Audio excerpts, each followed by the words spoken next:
Campaign 2018 is sponsored by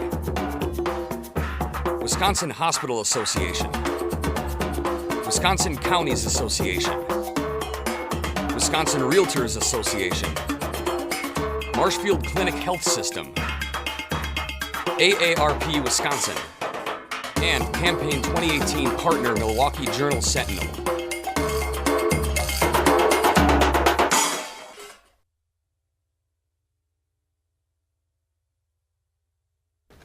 Mark Martello of Tomahawk is a Democratic candidate in the 35th Assembly District.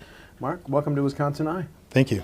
What do you consider the top issue in your campaign? I know you've got a few listed on your website. Yeah. Pick one.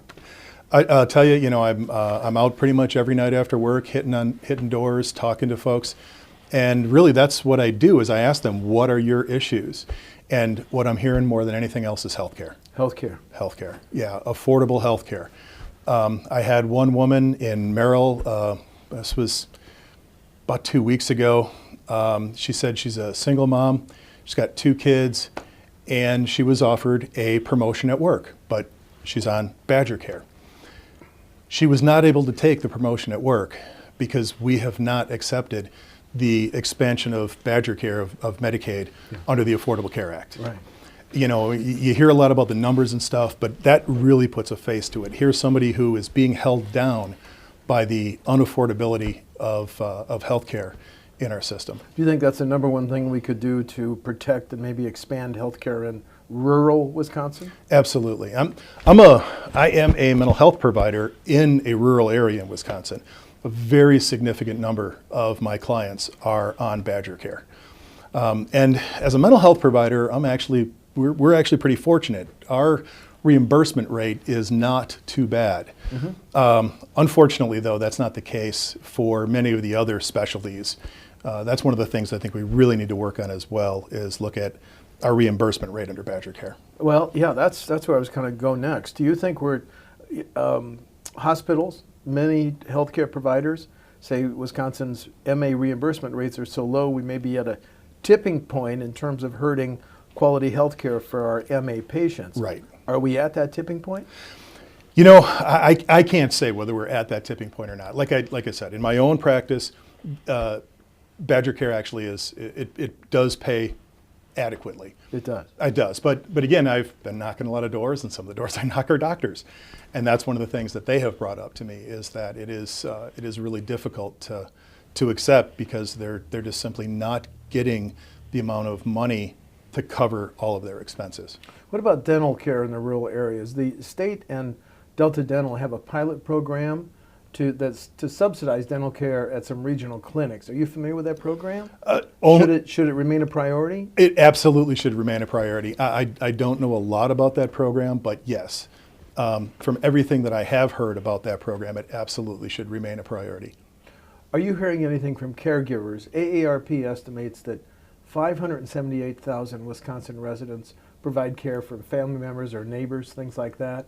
So I guess my question is, would you support laws or rules that require hospitals to recognize and work with family caregivers when a loved one is hospitalized? Yes. Has that issue come up? No, it hasn't come up a lot at the doors. I've had 2 or 3 people mention something about that. I mean, you know, I hear healthcare all the time, and I have heard a little bit about that. I hear healthcare, I hear schools, I hear roads, and then probably close in there is the environment. Okay, let's go to roads. There's a gridlock, there's an impasse in the Capitol on how we pay for our highway, bridges, maintenance, and construction future. How would you break that impasse if it were up to you? I think there's, we need to raise the gas tax.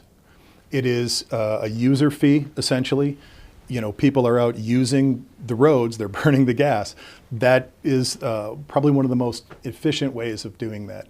I haven't really looked at the numbers to say, we need to go up by this much or this much per gallon, but I think that's one of the first things that we need to do. One of the things being mentioned in the Capitol is tolling. Your position? I oppose tolling. Again, rural area, that is essentially a tax on our people who are trying to get from point A to point B.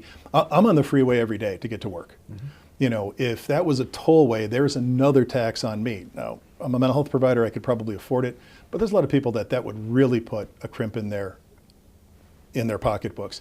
And the other thing it would do is then it would drive people off of those toll roads onto the side roads and increase the traffic in the side roads and increase the wear and tear on the side roads. Have you talked to local officials who have been dealing with levy limits for 13, 14, 15 years? Yes. Time to keep them to control property taxes, No. dial them back, or get rid of them? Time to get rid of them. The best place for government is as close to the people as possible. I was raised in town government. My mother was the town treasurer when I was growing up. So I'm very familiar with how town government works. And any one of us at any time can go to our town meeting. You know, many of us know the people that represent us in our town government. Not a lot of people know who represent them in the state or in the federal government.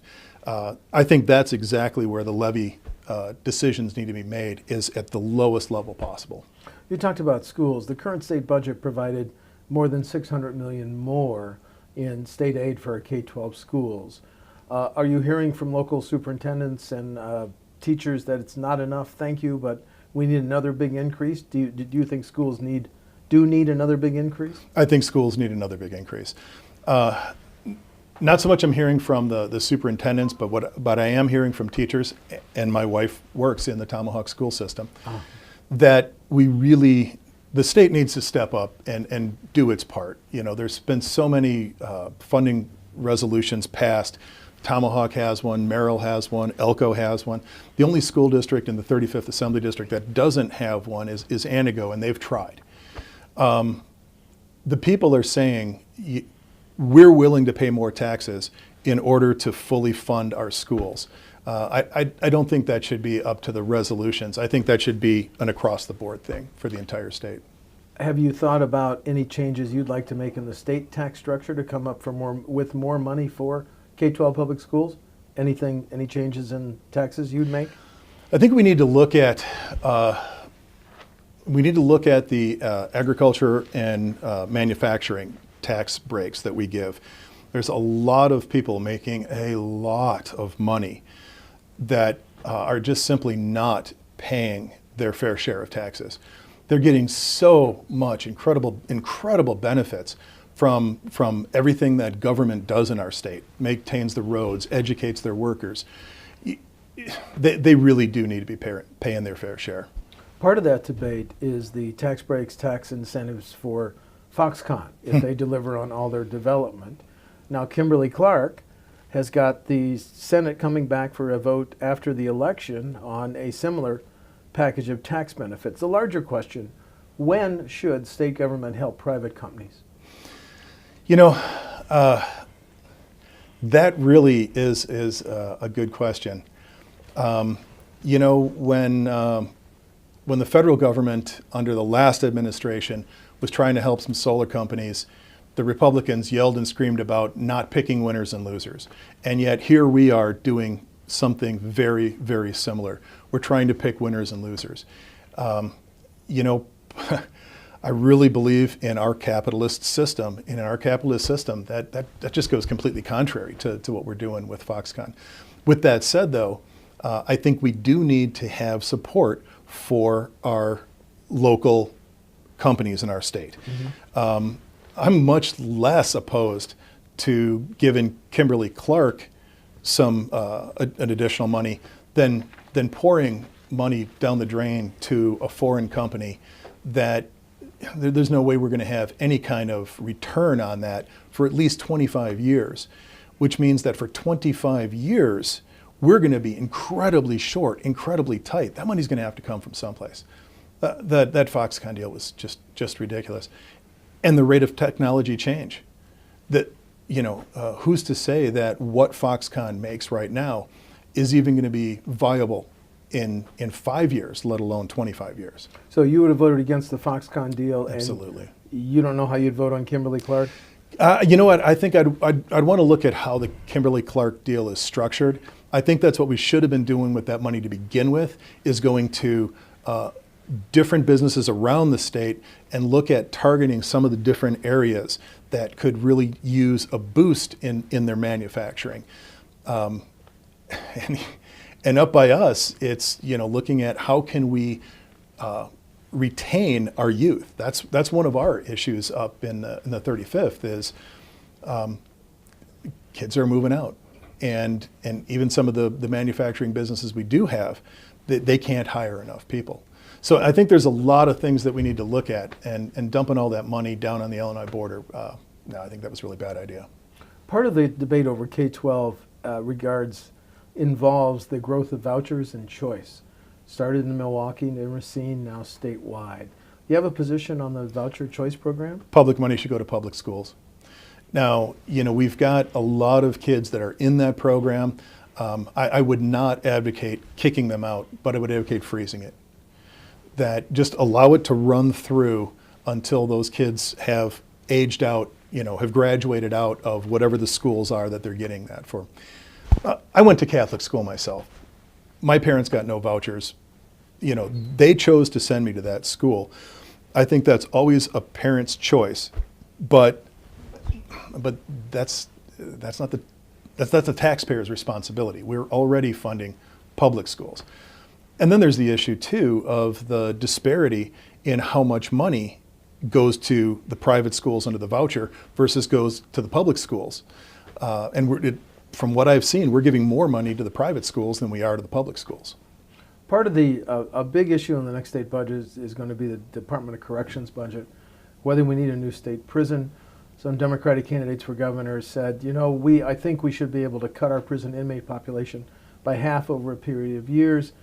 Two of our prisons, Waupun and Green Bay, were built in the 1800s. Yeah. You think we need a new state prison? From everything that I've been hearing about Lincoln Hills, we're about to have a new state prison. They're talking about converting the youth detention facility in my district into a state prison. I think we really need to look at the numbers on that. At some point, something built in the 19th century may just become too inefficient and not worth trying to renovate. But again, I haven't seen the actual, dollar for dollar comparison about just updating this versus just building a new one. But what the governor candidates are talking about, I think, is absolutely right. I think we absolutely need to learn how to tell the difference between people that we're afraid of and people that we're mad at. Mm-hmm. Right now, we're treating the people that we're mad at the same way we're treating the people that we're afraid of. The people that we're mad at, there's a lot of different things we can do, monitoring. We can think of many different ways to punish the people who've broken the law, but we're not afraid of them. They don't belong in prisons. Now, unfortunately, there are some people that we're afraid of, and we are going to need prisons for them. I'm going to use the term epidemic of methamphetamine abuse and addiction in northern Wisconsin. You're a mental health I am. Professional. Right, and addictions counselor. Next steps to fight this scourge? We really need our prosecutors, our judges, our mental health providers. I work for North Central Healthcare. That's my current employer. We need our county agencies. We are a tri-county agency. We need our county mental health agencies working with law enforcement and prosecution, the criminal justice system, to get these people diverted from going into prison to going into treatment. And I think that is something that we really could be investing a lot more money into, rather than spending it on prison, spending it on treatment. Is there a crisis in the availability of mental health counseling across northern Wisconsin? From everything that I've seen, yes, there is. Yeah. Does that get worse as northern Wisconsin gets older and you have this demographic? Is that a factor as we lose our best and brightest from too many of our best and brightest? I think that is certainly a factor as well. I was an employee. I'm retired from the Air Force. I did almost 27 years in uniform altogether. The last 15 of that was with the United States Air Force as a clinical social worker. When I retired, I went to work for the VA. And I did that pretty much right until I decided to run for office. I was limited by the Hatch Act. I had to find a non-federal job. I've seen my job posted, and within a couple of months before I left, the psychologist I work with left. We were both in Rhinelander. They haven't replaced either of us. They haven't been able to find anybody. So yeah, it is definitely a shortage. And one of the things I think we need to do, and I'll tell you too, I see that from in my practice now with North Central, we don't have enough psychiatrists. I think one of the things that we could really look at doing is growing our own. Start going all the way down to, looking at kids at the high school level that are interested in going into the medical fields and getting scholarships for our best and brightest, and also moving medical school closer up to the Northwoods. I know Medical College of Wisconsin has some presence in Wausau already and in Green Bay. Yeah. I think we need to increase that so that we can keep our kids here going to medical school here, and then look at our residency programs. And that's another thing that I think state, county governments can really start looking at some place like where I work now. We just in the last few years have started a psychiatry residency program. We're trying to grow our own. I think we can go even further back. It is obviously a very long-term investment. To start from a high school kid to get a fully qualified doctor is it's a long time. It's a few years. Yeah, yes, yeah. But I think that's what we have to do. Is really look at the long game. Part of this debate over this issue ends up in the Capitol when there's bills introduced to legalize recreational marijuana and medical marijuana. Your positions? Yeah, I've talked about this many times over the years. First, I am not in favor of anybody using marijuana recreationally. But with that said, no one has ever died of a marijuana overdose. I ran an addictions treatment program at Triple Army Medical Center in Hawaii for 4 years. I was the clinical director. We treated literally thousands of people for alcohol addiction, hundreds of people for crystal meth, for opiates, and tens for marijuana addiction. Wow. It's far, far less addictive. I'm not saying it's a good idea, but if we're going to leave alcohol legal, which is far more harmful, it's really pretty hypocritical to make marijuana a Schedule I drug, especially when you look at the history of it, that it largely had to do with just frankly racism and trying to disenfranchise minority groups where it was prevalent in use in their communities. The UW system budget, we've had a freeze on resident undergrad tuition for 6 years. The governor would like it continued for a 7th and 8th year. How do you feel about that? The problem with what's been going on with the tuition freeze, it would be one thing if they weren't also cutting the funding so drastically.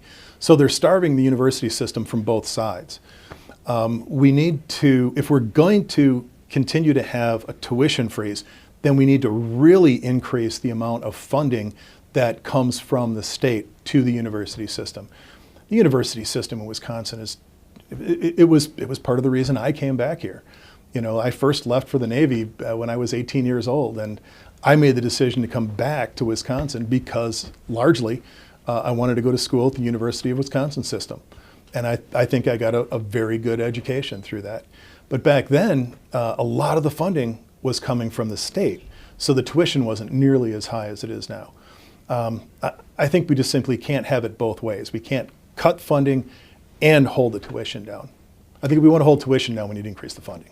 Last question, differences between you and the incumbent you're trying to unseat? I went to high school with Mary. You did? Yeah, so I would never say anything bad about her as a person. I've always known her to be a really decent person. But we disagree about a lot of policy issues, about a lot of ways that what we need to do with our economy, what we need to do with our environment. I think one of the biggest differences that I would be as a representative over Mary is I'm going to be independent. I'm going to listen to the voters, and not even all the people, not just the voters. I'm going to listen to the people of the 35th. I'm going to represent them, what is best for them. looking at Mary's voting record, I'm afraid she votes pretty much a straight party line. Thank you. Mark Martello of Tomahawk is a Democratic candidate in the 35th Assembly District. The election is November 6th. Mark, thanks for talking to WisconsinEye. Well, thank you very much for the opportunity. I really appreciate this. Thank you. Campaign 2018 is sponsored by Wisconsin Hospital Association, Wisconsin Counties Association, Wisconsin Realtors Association, Marshfield Clinic Health System, AARP Wisconsin, and Campaign 2018 partner Milwaukee Journal-Sentinel.